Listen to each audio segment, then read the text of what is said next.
Greetings and welcome back. Great to have you. Rush Limbaugh meeting and surpassing all audience expectations every day because I am America's anchorman. I'm America's truth detector, the doctor of democracy. It's Open Line Friday. Here we go.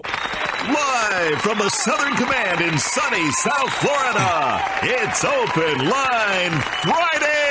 Telephone number, if you want to be on the program, is 800-282-2882, and the email address, lrushbo@eibnet.us. So I still have some Trump sound bites to play from the CPAC speech today. A few more of those to go.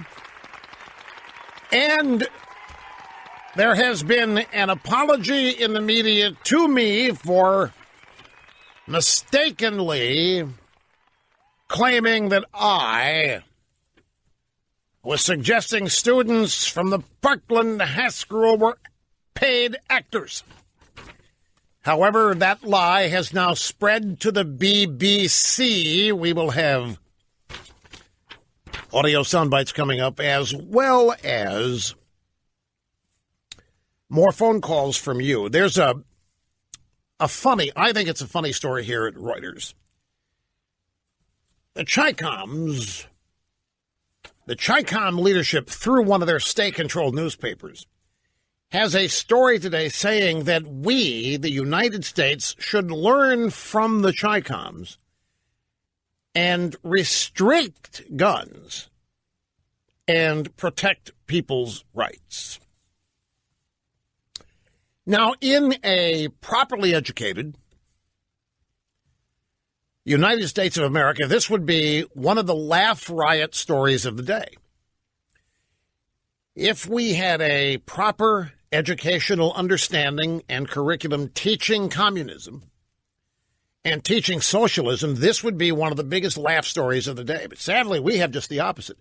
I saw a poll the other day that nearly 70% of millennials think they are socialists, and they are big believers in socialism because they don't really know what it means.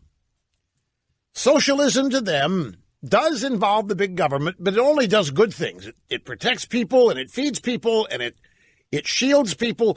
And socialism means that we're all part of one really cool society. I have no idea what socialism is in an economic sense. People are not taught anymore where socialism leads, that it's just a feeder ideology for communism. And so it's been romanticized. And so here we have the leaders of communist China, the leaders of Red China, the Chi-Coms, publishing in one of their state-controlled newspapers and eagerly picked up by Reuters that the U.S. has a lot to learn from the Chi-Coms. Restrict guns and protect rights.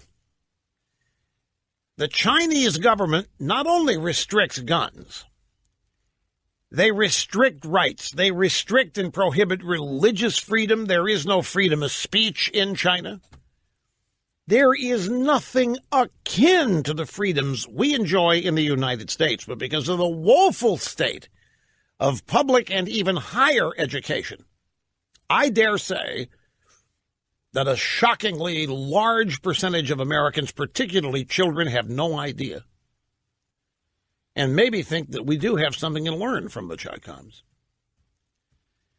The idea that a communist government would be advocating taking guns away from people, that alone should raise cautionary flags to everybody. But I sadly think that most young people go, yeah, man, the Chi-Coms, they've got it right. Take everybody's guns away, and then nobody will get hurt, and nobody will suffer, and nobody will die, and it'll be utopian, it'll be better. That's what they think. Why? That's what they've been taught. That's how they have been conditioned, indoctrinated, and propagandized. The United States should learn from China and genuinely protect human rights by restricting gun ownership, says an editorial in a widely read state-run Chi-Com newspaper.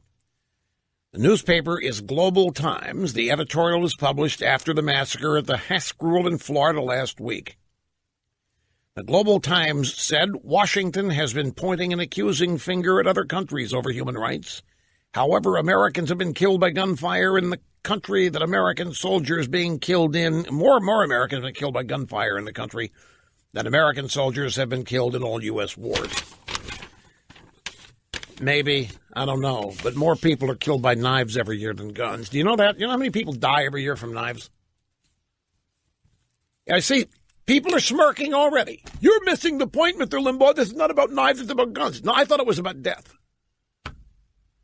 I thought it was about death. No, Mr. Limbaugh, this is about guns. Yes, I understand now. 250,000 people lose their lives to knives in America every year.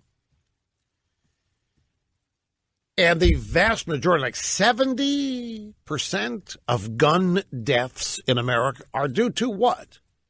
Suicide.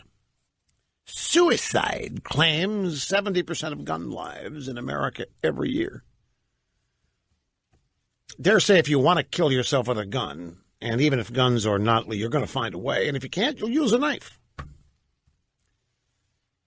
But that's exactly what we need, to take advice from the Chicoms, a communist country, on how to promote civil liberties and freedoms. As I say, that should be the biggest laughingstock. People educated in America should know from the get-go what a joke that story is. Sadly, they don't.